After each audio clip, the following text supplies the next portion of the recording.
xeyir, hörmətli Xaliq müəllim. Mir televiziyası olaraq sizə bir neçə sualla müraciət etmək istərdik. Birinci sualım. Beynəlxalq terrorizm və transmilli cinayətkarlıq bizim ölkədə hansı vəziyyətdədir? Axşamınız xeyir olsun. Beynəlxalq terrorizm, transmilli cinayətkarlıq bizim ölkədə son deməli Qarabağ müharibəsi bitdikdən sonra 2020-ci ildə 44 gün müharibədən sonra Azərbaycan Respublikasının ərazisində hər hansı bir terror hadisəsi olmamışdır. Bir daha xüsusilə qeyd etmək istəyirəm ki, Ermənistan-Azərbaycan müharibəsi istisna olmaqla və yaxın qonşularımızın son 30 ildə Azərbaycan ərazi bütövlüyünə terror hadisəsi, işğalçı siyasət aparmışlar. 2020-ci ildə isə bu terrora son qoymuşdur. Azərbaycan tam ərazi bütövlüyünün suverenliyini bərpa etmişdir. Son 6 ildə 2020-ci ildən bu tərəfə isə Azərbaycan Respublikasının ərazisində, o cümlədən Bakı şəhərində hər hansı bir dövlətin təhlükəsindən bağlı, əhalinin təhlükəsindən bağlı terror hadisəsi qeydə alınmamışdır. Biz son 5 ilin rəsmi statistikalarına nəzər salsaq, istər Daxili İşlər Nazirliyinin, istər Azərbaycan Respublikasının Baş Prokurorluğunu və Azərbaycan Respublikası Dövlət Təhlükəsizlik Xidmətinin illik yekun hesabatlarına baxsaq, son 5 ildə bir daha qeyd edirəm ki, Azərbaycan Respublikasının ərazi bütövlüyündə hər hansı bir terror hadisəsi qeydə alınmamışdır. Amma ümumilikdə Azərbaycan Respublikası beynəlxalq konvensiyaların, beynəlxalq hüququn bütün əsasnamələrinə və BMT-nin Təhlükəsizlik Şurasının üzvü kimi bütün beynəlxalq hüquq normativlərinin hamısına qol çəkmişdir və Respublikamız bu baxımdan dünyada sakitlik adası kimi tanınır. Bir Türkiyə, bir Azərbaycan müsəlman ölkələri içərisində 57 müsəlman dövləti içərisində ən böyük təhlükəsizlik adası kimi tanınır və qəbul olunur. Son dövrlərdə buna əyani misal olaraq NATO-nun axırıncı sammitinin məhz müsəlman ölkəsi olaraq Türkiyədə keçirilməsi dediklərimə əyani sübutdur ki, artıq Avropa və Qərb inkişaf etmiş 20-lik Türkiyənin və Azərbaycanın nüfuzunu, gücünü, qüdrətini qəbul edir bir dövlət kimi. İkinci sualım isə Azərbaycan gəncliyinin sürətlə narkotika qurşanması barəsində nə deyə bilərsiniz? Azərbaycan Respublikası gəncliyinin sürətlə narkotika qurşanması barəsində onu deyə bilərəm ki, çox təəssüf ki, bəli, ilin yekunlarına nəzər salanda narkotika meyillilik şəxslər arasında hədsiz dərəcədə çoxalmışdır. Burada bir çox prinsipial məsələlər var. İlk növbədə uşaqların narkotika qurşanması, ailələrin dağılması ilə daha çox əlaqələndirirəm. Yetkinlik yaşına çatmayanlar arasında bu tendensiya çox təəssüf ki, ürək ağrısı ilə qeyd etmək istəyirəm ki, inkişaf edən xətt üzrə davam edir, təhsildən yayınmalar, o cümlədən gənclərin narkotika qurşanması. Bu da bəzi məsələlər sosialdırsa, digər məsələlər mənəvi və əxlaq məsələlərdir ki, valideynlər öz uşaqları üzərində ciddi nəzarəti həyata keçirə bilmirlər. Yüksək təlim, tərbiyə və mənəvi kriteriyalar övladlarına aşılamırlar. Ailələrdə boşanma halları nəticə etibarilə uşaqların şikəst olmasına gətirib çıxarır. Söhbət fiziki şikəstlikdən deyil, mənəvi şikəstlikdən gedir.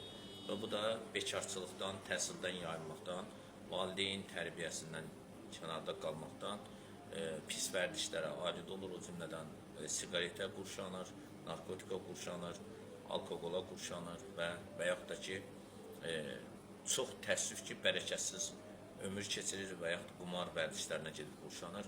Və bu da gələcək nəsillərin inkişafdan qalmasına gətirib çıxarır. Azərbaycanın milli mental dəyərləri var. Onlardan ən əsas, fundamental əsas isə ailə dəyərləridir. Mən ürək ağrısı ilə bir alim kimi, ziyalı kimi və eyni zamanda bir din adamı kimi nəzərə alsaq ki, mən özüm də Quran hafizəm. Mən bunu xüsusilə ürək ağrısı ilə qeyd etmək istəyirəm ki, Azərbaycanın bu barədə çox böyük problemləri var və buradan fürsətdən istifadə edib Azərbaycan Respublikasının Ali Baş Komandanı Cənab Prezident İlham Əliyevə müraciət edirəm ki, ölkənin daxili siyasətinə, o cümlədən təhsil, səhiyyə, milli mənəvi dəyərlər, dini dəyərlər məsələlərinə həddindən artıq həssas və məsuliyyətli yanaşmalıdır. Azərbaycan bu sahədə çox təəssüf ki, geriyə gedir və bunu mən bir daha ürək ağrısı ilə qeyd etmək istəyirəm. Üçüncü sualım. Azərbaycan təhsili və səhiyyəsi müasir dövrün tələblərinə cavab verirmi? Azərbaycanın təhsili və səhiyyəsi müasir dövrün tələblərinə cavab verir, həm də cavab vermir. Cavab verir o baxımdan ki, ölkəmizdə yeni klinikalar tikilir, müasir avadanlıqlar gətirilir Amma çox təəssüf ki, səhiyyə işçilərinin bəzilərinin heç bu avadanlıqları işlətmək təcrübəsi yoxdur. Bəzən elə model olaraq gətirilir, qoyulur, amma çox təəssüf ki, onların istifadə qaydaları ya düzgün tətbiq olunmur. Hələ də səhiyyədə cərrahi əməliyyatlar zamanı uğursuz əməliyyatlar həyata keçirilir. Bəzən biz mətbuatda buna çox tez-tez rast gəlirik.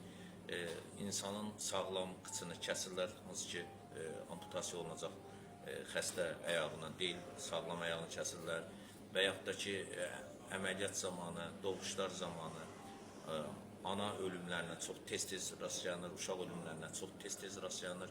Bu da onu göstərir ki, müasir komplekslərin tikilməsinə, tibbi komplekslərin tikilməsinə baxmayaraq Azərbaycan səhiyyəsi, onun intellektual səviyyəsi, cərrahiyyə əməliyyatı, düşüncə tərzi, psixoloji tərzi hələ də müasir standartlara cavab vermir və nəticə itibarilə bunun da ziyanını Azərbaycan xalqının özü ödəyir. Təhsilə gəldikdə isə çox təəssüf ki, bugün Azərbaycan təhsili də bərbad vəziyyətdədir. Düzdür, müasir tipli təhsil kompleksləri, müasir adlarla, xarici adlarla bir çox təhsil müəssisələri açılıb, kurslar açılıb. Amma bu deməkdir ki, Azərbaycan təhsili, Azərbaycan gəncliyi, mən bundan əvvəlki sualınızda da qeyd etdim, inkişaf edən tendensiya üzrə gedir. Çox təəssüf ki, təhsildən yayınmalar hələ də davam edir. 2026-cı ilin statistikasına baxsaq, misal üçün sizə bir rəqəm deyə bilərəm ki, 2015-ci ildə birinci sinifə qəbul olunan şagirdlərin sayı 157.530 nəfər oldu. 2015-ci ildə. 2026-cı ildə 11-ci sinifi qutaranların sayı isə 82.421 nəfərdir. Siz təsəvvür edirsinizmi?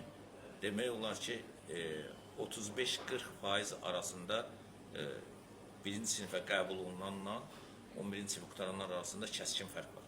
Bəs bu 35-40% hardadır? Artıq onlar 11-ci sinif atestatını belə almırlar, təhsildən yayınıblar. Təhsildən yayınmaların da bəziləri ailələrində problemlərin olması ilə əlaqələndirir. Atiyaniya kömək məqsədi ilə təhsildən yayındığını etiraf edir, valideynlərinə yardım məqsədi, amma digərləri isə pis vərdişlərin, pis, xoşa gəlməyən və uca Allahın da bəyənmədiyi negativ halların alüdəçisinə çevirirlər. Bax, bu sos siqnalıdır, bu Azərbaycan gəncliyinin degradasiya olunmasıdır.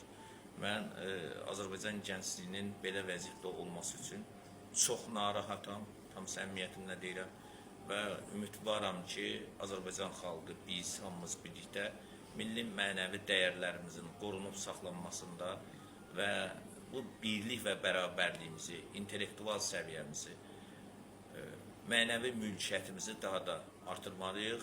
Dövlət başçısının Bakı Dövlət Universitetinin kollektivi qarşısında böyük bir çağırışı vardı ki, müəllimlər və tələbələr, gənclər və şagirdlər təhsildə davamiyyətini artırmalı, nümunəvi olmalı, dünya standartlarına cavab verməlidir. Dünya standartlarına təkcə təhsillə deyil, həm də mənəvi, əxlaqi dəyərlərlə. Çox təəssüf ki, təhsilimizdə normativ, əxlaqi dəyərlərə cavab verməyən müəllimələrimiz var, müəllimlərimiz var. Buna bəzən dini terminologiya ilə yanaşsaq, zina halları təhsildə hədsiz dərəcədə çoxdur. Çox təəssüf ki, bəzi bu halları törədən qadınların çoxsu ailəlidir. Təhsildə bu cür acınacaqlı bir tendensiya var. Mən bunu da xüsusi qeyd etmək istəyirəm. Belə hallar çox təəssüf ki, səhiyyədə də var, bərbad vəziyyətdə. Və müqəddəs Quranımızda qiyamətin əlamətləri 10 şərtlə göstərilmişdir. Və bugün şərabın süfrələri bəzəməsi, gənclərin təhsildən yayınması, təhsildəki mənəviyyatsız və əxlaqsızlıq, təhsildəki müəllimlərin şagirdlərə bəzən, hətta tələbələrə dərs demək hüququ yoxdur. Mən sizə tam səmimi deyim. Çünki onların tərbiyəsi və əxlaqı degradasiya olur.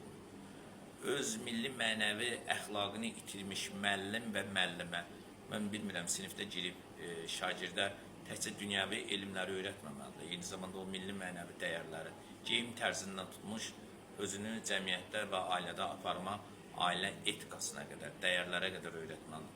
Çox təəssüf ki, müəllimlərimizin bəzilərinin bu kriteriyalara cavab verməliyə artıq bugün günəşi gördüyümüz kimi bizə aydındır.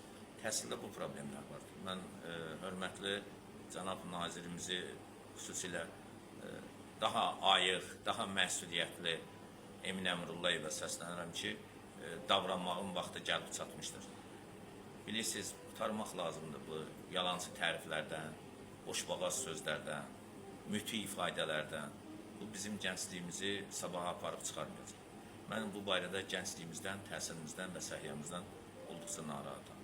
Bilmirəm, sizin suallara cavab verə bildim, yoxsa yox. Bunu siz qiymətləndirərsiniz və dinləyən dinləyicilər qiymətləndirə bilər.